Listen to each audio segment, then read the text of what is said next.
Hello mga kaidol. So, ngayon, mayroon na naman akong tips na ibibigay sa inyo na exercise pampalakas ng kamay. Actually, ito ay push up pa rin pero kakaiba. Tingnan niyo mga kaidol.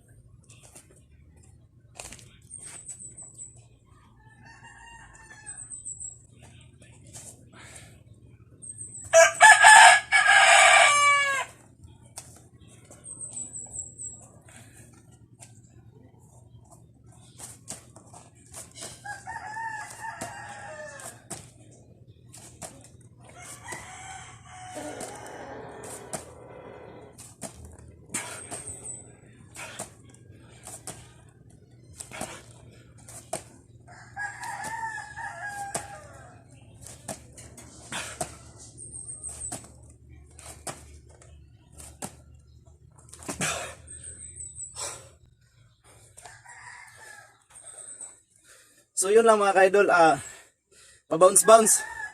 So una, ganito, then bounce, pag ganito na naman, then another bounce, pag ganito.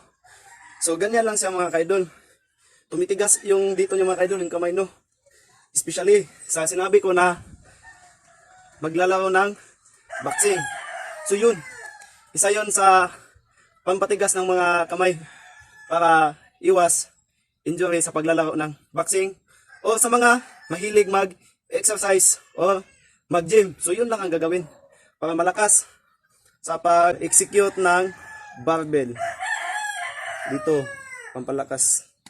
So kung sa mga baguhan, wag niyo munang gawin kasi kinakailangan yung mag-ipon muna ng lakas dito.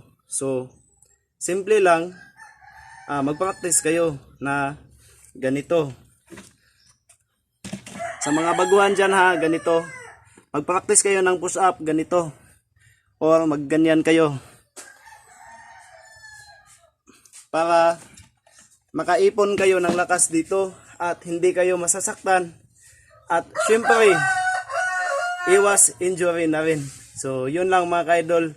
Maraming salamat at huwag niyong kalimutan na ang videong ito ay i-like,